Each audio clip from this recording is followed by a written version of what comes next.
Soyons dans la joie, exultons, rendons grâce. Le Seigneur notre Dieu a pris possession de sa royauté. Alléluia.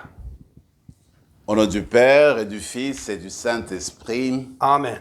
la grâce de Jésus-Christ notre Seigneur, l'amour de Dieu le Père et la communion de l'Esprit Saint soient toujours avec vous. Et avec votre esprit. Dans l'extrait d'hier du livre des Actes des Apôtres, on nous a parlé du baptême d'une certaine Lydie, une dame qui a joué un rôle important certainement dans l'église naissante, mais aussi aujourd'hui on nous parle du baptême du geôlier.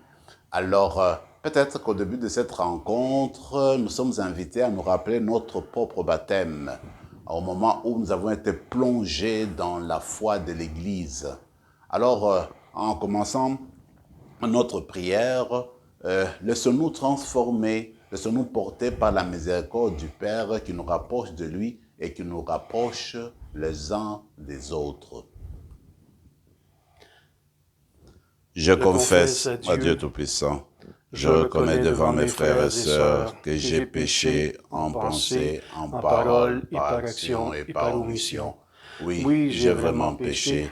C'est pourquoi je supplie la Vierge Marie, les anges et tous les saints, et vous aussi, mes frères et sœurs, de prier pour moi, le Seigneur notre Dieu.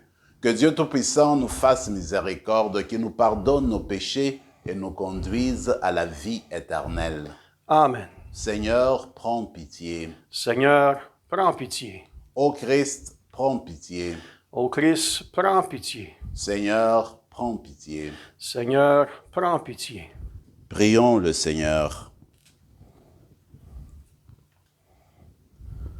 Garde à ton peuple sa joie, Seigneur, toi qui refais ses forces et sa jeunesse. Tu nous as rendu la dignité des filles et des fils de Dieu. Affermis-nous dans l'espérance de la résurrection. Par Jésus-Christ, ton Fils notre Seigneur, qui règne avec toi et le Saint-Esprit, maintenant et pour les siècles des siècles. Amen.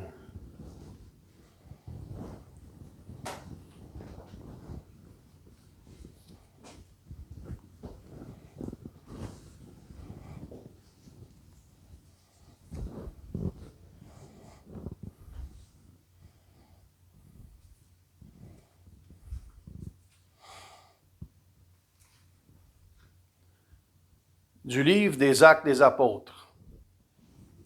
En ces jours-là, dans la ville de Philippe, la foule se déchaîna contre Paul et Silas. Les magistrats ordonnèrent de leur arracher les vêtements pour leur donner la bastonnade. Après les avoir roués de coups, on les jeta en prison, en donnant aux geôliers la consigne de les surveiller de près. Pour appliquer cette consigne, le geôlier les mit tout au fond de la prison, avec les pieds coincés dans des blocs de bois. Vers le milieu de la nuit, Paul et Silas priaient et chantaient les louanges de Dieu, et les autres détenus les écoutaient. Tout à coup, il y eut un violent tremblement de terre qui secoua les fondations de la prison. À l'instant même, toutes les portes s'ouvrirent et les liens de tous les détenus se détachèrent. Le geôlier, tiré de son sommeil, vit que les portes de la prison étaient ouvertes. Croyant que les détenus s'étaient évadés, il dégaina son épée et il était sur le point de se donner la mort. Mais Paul se mit à crier d'une voix forte. « Ne va pas te faire de mal, nous sommes tous là. » Ayant réclamé de la lumière, le geôlier se précipita et, tout tremblant, se jeta aux pieds de Paul et de Silas. Puis, il les emmena dehors et leur demanda, « Que dois-je faire pour être sauvé, mes seigneurs? » Paul et Silas lui répondirent, « Crois en Jésus, notre Seigneur, et tu seras sauvé, toi et toute ta maison. » Ils lui annoncèrent la parole du Seigneur, ainsi qu'à tous ceux qui vivaient dans sa maison. À l'heure même, en pleine nuit, Le geôlier les amena pour laver leurs plaies. Aussitôt, il reçut le baptême avec tous les siens.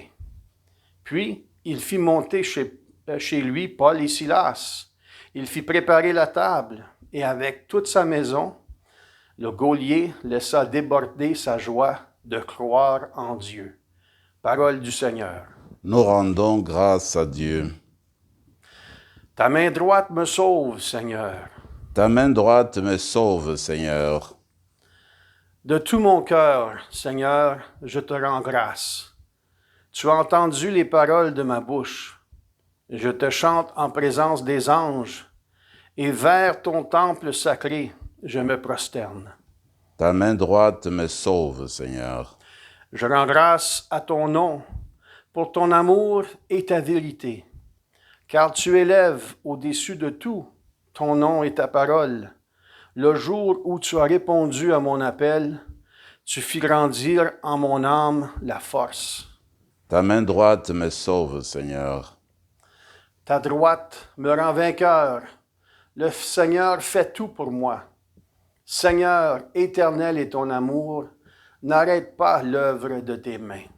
Ta main droite me sauve, Seigneur. Alléluia, alléluia, je vous enverrai l'Esprit de vérité, dit le Seigneur. Il vous conduira dans la vérité tout entière. Alléluia.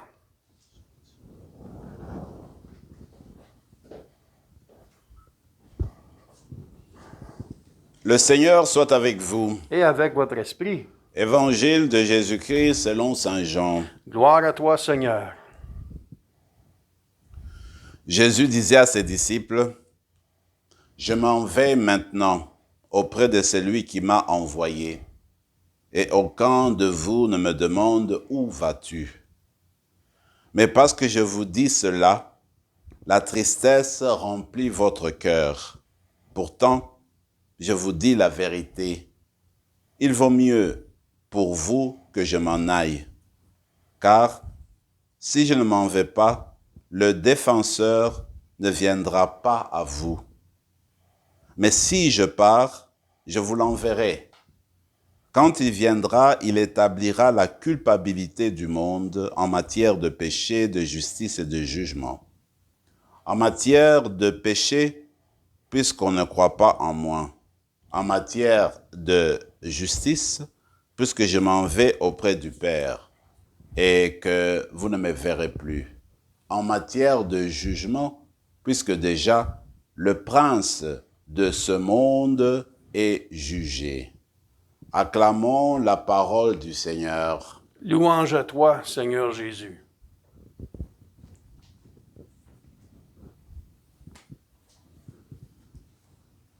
Paul a séjourné longtemps dans la ville de Philippe. Et nous savons plus tard, il y aura une belle épître adressée aux Philippiens. Mais tout n'a pas été facile dans cette ville. Dans l'extrait d'aujourd'hui, on nous raconte comment Paul et Silas, son compagnon, sont passés par des épreuves, par des moments difficiles. Alors qu'ils annonçaient la parole, ils ont été arrêtés, emprisonnés. Ils ont reçu 2 coups. Et puis, dans la prison, le Seigneur s'est présenté à eux. Le Seigneur s'est manifesté à eux. Moi, ce que j'admire dans cet extrait, c'est de voir que, alors que le Seigneur a libéré certains prisonniers, le gardien de prison, le geôlier, était embêté. Il s'est dit, maintenant que les portes sont ouvertes, et puis les prisonniers se sont échappés, mes patrons, mes chefs vont me condamner et vont me faire subir aussi, n'est-ce pas, une punition. Alors il s'est dit, mieux vaut m'enlever la vie. Alors qu'il était sur le point de le faire, Paul et Silas l'ont vu. Il dit, mais non, nous sommes là, nous ne sommes pas partis. Parce que le chef avait dit, il faut faire attention avec ces 2-là, ils ne doivent jamais s'échapper. Alors, ça c'est l'attitude chrétienne.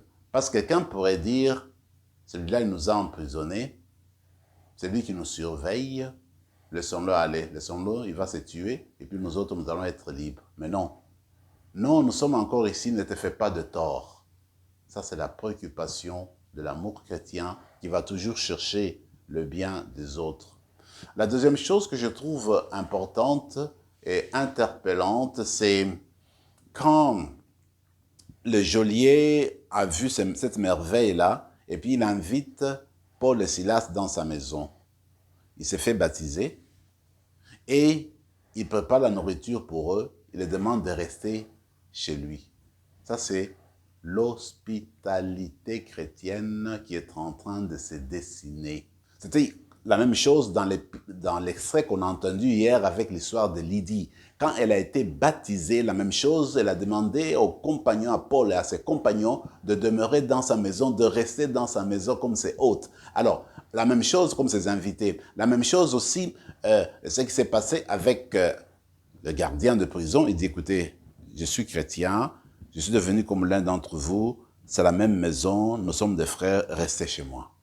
Alors ça me semble, ça vient nous chercher, ça vient nous interpeller parce que l'hospitalité chrétienne continue encore aujourd'hui, doit continuer encore aujourd'hui à être le signe de notre conversion, le signe de notre amour, le signe de notre fraternité. Nous devons apprendre à nous accueillir mutuellement, nous les chrétiens, les chrétiennes, surtout dans nos paroisses, dans nos comités, dans nos différentes organisations. Personne ne doit se sentir exclu, personne ne doit se sentir rejeté. L'hospitalité chrétienne veut que nous habitions tous dans la même maison, dans le même environnement, et que nous profitions tous de l'Esprit Saint, de la présence du Christ. Alors c'est la grâce qu'on va demander aujourd'hui pour toutes les paroisses, pour notre propre paroisse de Saint-Rémy, eh bien que nous apprenions dans les différents groupes, dans différents comités, comme communautés aussi, d'être toujours aussi accueillantes que nous le sommes, d'être toujours aussi hospitalières. Jésus parle de son départ dans l'Évangile et quand on évoque un départ, eh bien cela génère toujours des larmes, de la tristesse et puis d'incertitude. Mais il faut encore qu'il y ait des paroles qui rassurent. Alors quand on s'est dit au revoir et qu'on s'est dit adieu, il y a des larmes qui coulent, il y a toujours ces paroles de dire, écoutez, on va s'écrire, on va se téléphoner, on va se faire des rencontres virtuelles, on ne va pas s'oublier. C'est pour permettre de faire face à ces moments difficiles. Alors Jésus, en fait, il leur dit, il dit aux leurs, c'est vrai qu'il y a de la tristesse, mais qu'il ne devait pas s'en faire parce que son départ a quelque chose de positif. Parce que quand il part, alors il peut envoyer le défenseur, l'Esprit. Ceci me rappelle l'histoire d'Élie et d'Élisée. Alors Élie, c'était un grand prophète, il avait comme disciple Élisée. Alors à la fin de sa vie, quand Élie est enlevé au ciel, comme dit le texte, Élisée implore, il veut avoir l'esprit de son maître. C'est quand on part que l'esprit du maître demeure et qu'on peut aller en avant et puis être inspiré par l'esprit du maître. La même chose, il faut que Jésus parte. Sa mission s'est terminée. Alors quand il part, seulement l'esprit peut venir et commencer à régner dans l'Église. L'Église ne peut pas avancer sans l'Esprit Saint. Nous ne pouvons pas accompagner, nous ne pouvons pas accomplir notre ministère, nous ne pouvons pas accomplir notre devoir chrétien, mener à bon terme notre mission sans le concours de l'Esprit Saint. Voilà pourquoi c'est ainsi que nous vivons. Après l'ascension, eh bien, c'est le temps de l'Esprit Saint. L'Esprit Saint est actif encore dans l'Église aujourd'hui. Alors, ce qu'on va demander, c'est être docile à l'Esprit. On va demander la docilité, être accueillant envers cet Esprit et le laisser nous changer, nous transformer pour nous conduire vers le royaume de Dieu et nous aider à bâtir cette Église de Dieu comme le Christ a voulu le faire. Mais le départ du Christ nous donne quand même quelques éclaircissements, éclaire en tout cas notre manière de vivre aussi dans le monde d'aujourd'hui, parce que on peut être responsable d'une église, on peut être responsable d'un groupe, mais ne pas savoir partir, vouloir s'accrocher à son poste, vouloir s'accrocher à ses tâches et ne pas laisser à d'autres l'occasion de le faire. On peut penser qu'après soi, eh bien, c'est le déluge. On peut penser que tout va s'écrouler parce qu'on laisse. C'est la simplicité, l'humilité de savoir que quand son temps est arrivé, eh bien, on s'éclipse et on laisse les autres continuer l'œuvre. Alors Jésus, il a compris que sa mission était arrivée à la fin, tranquillement. Il veut se retirer et il prépare ses disciples à prendre le relais. Alors, c'est cette grâce qu'on va demander, la simplicité, de savoir en tout cas partir quand le moment arrive de le faire.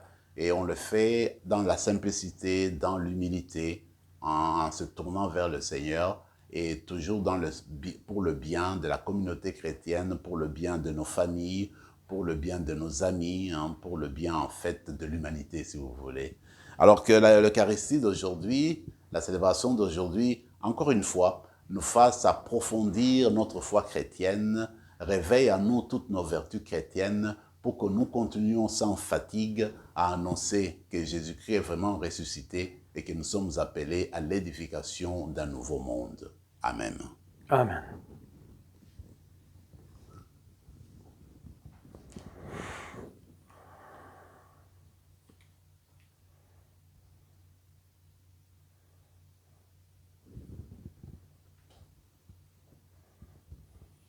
Tu es béni, Seigneur, Dieu de l'univers, toi qui nous donnes ce pain, fruit de la terre et du travail des hommes et des femmes.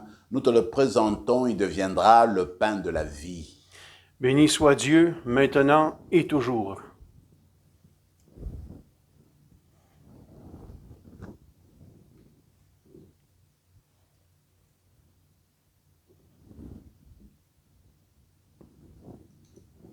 Comme cette eau se mêle au vin pour le sacrement de l'Alliance, puissions-nous être unis à la divinité de celui qui a pris notre humanité.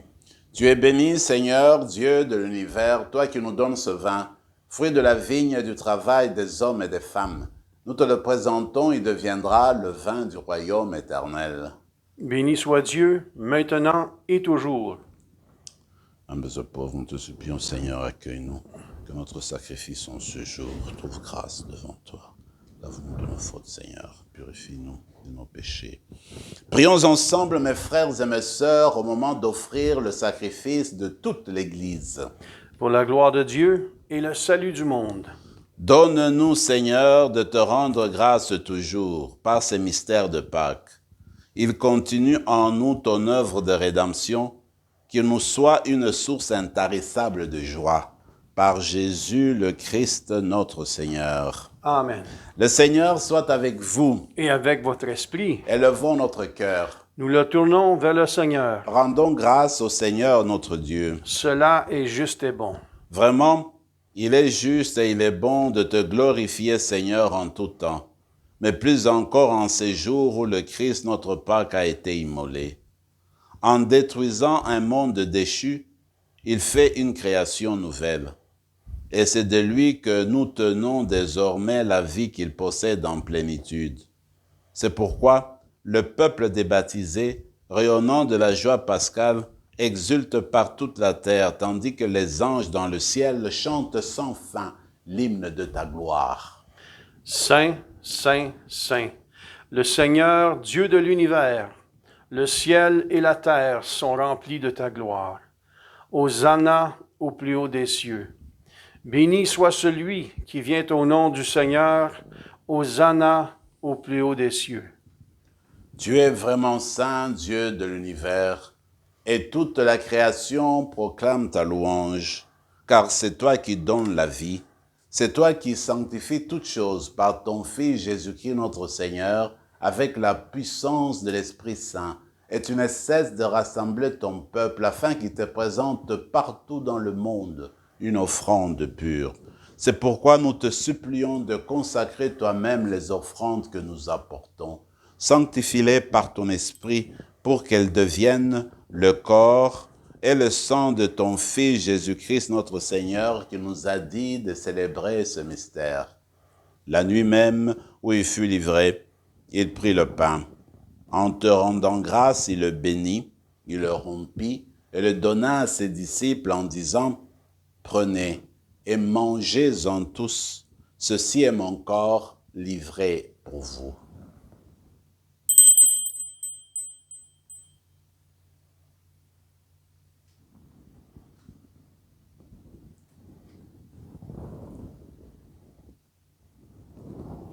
De même, à la fin du repas, il prit la coupe. En te rendant grâce, il la bénit et la donna à ses disciples en disant, « Prenez et buvez-en tous, car ceci est la coupe de mon sang, le sang de l'alliance nouvelle et éternelle, qui sera versé pour vous et pour la multitude en rémission des péchés. Vous ferez cela en mémoire de moi. »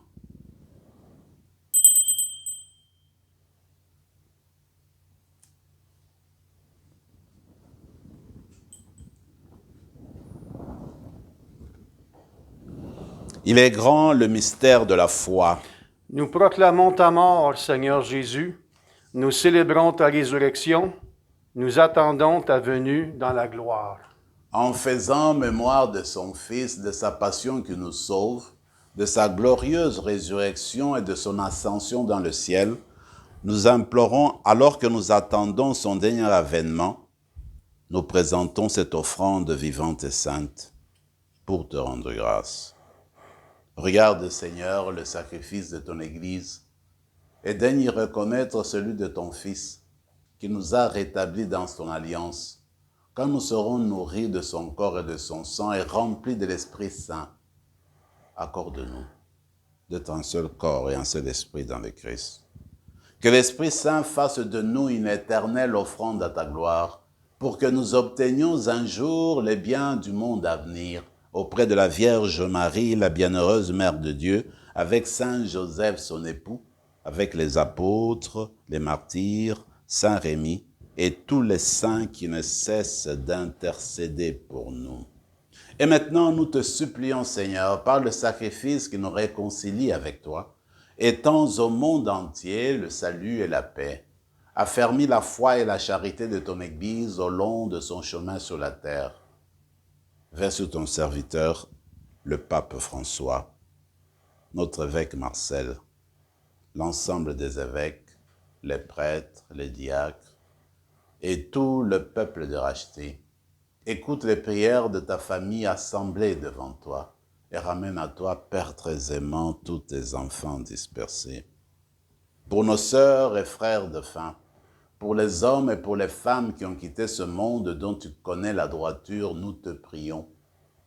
Reçois-les dans ta lumière, reçois-les dans ton royaume, où nous espérons être comblés de ta gloire, tous ensemble pour l'éternité, par le Christ notre Seigneur, par qui tu donnes au monde toute grâce et tout bien.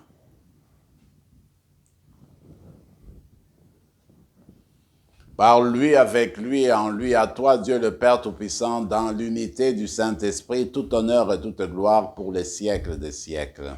Amen. Comme nous l'avons appris du Sauveur et selon son commandement, nous osons dire, Notre Père qui es aux cieux, que ton nom soit sanctifié, que ton règne vienne, que ta volonté soit faite sur la terre comme au ciel. Donne-nous aujourd'hui notre pain de ce jour. Pardonne-nous nos offenses, comme nous pardonnons aussi à ceux qui nous ont offensés. Et ne nous laisse pas entrer en tentation, mais délivre-nous du mal. Délivre-nous de tout mal, Seigneur, et donne la paix à notre temps. Par ta miséricorde, libère-nous du péché, rassure-nous devant les épreuves en cette vie, où nous espérons le bonheur que tu promets et l'avènement de Jésus-Christ, notre Sauveur. Car c'est à toi qu'appartiennent le règne, la puissance et la gloire pour les siècles des siècles. Seigneur Jésus-Christ, tu as dit à tes apôtres, je vous laisse la paix, je vous donne la paix. Ne regarde pas nos péchés, mais la foi de ton Église.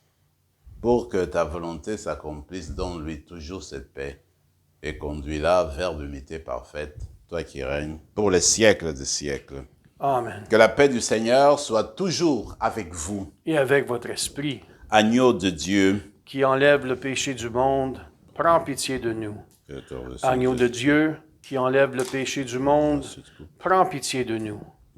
Agneau de Dieu, qui enlève le péché du monde, donne-nous la paix. Seigneur Jésus-Christ, que cette communion à ton corps et à ton sang n'entraîne pour nous ni jugement ni condamnation, mais que soutienne notre esprit à notre corps et nous donne la guérison.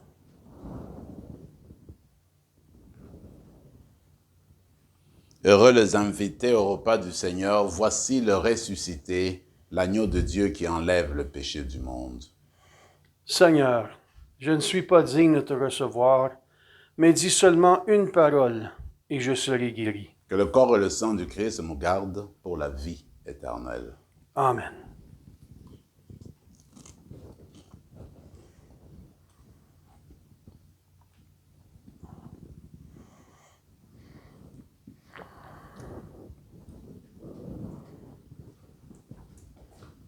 Corps du Christ. Amen.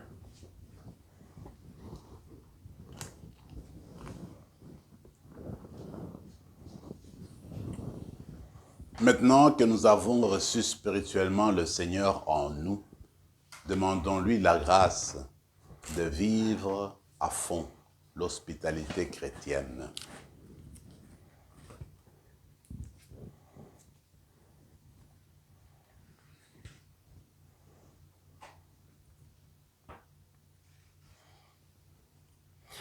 Il fallait que le Christ connaisse la souffrance. Il ressuscite d'entre les morts pour entrer dans sa gloire. Alléluia. Prions encore le Seigneur.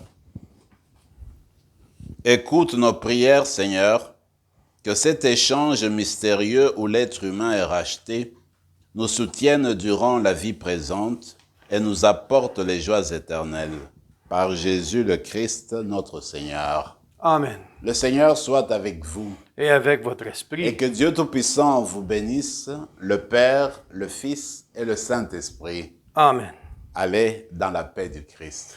Nous rendons grâce à Dieu.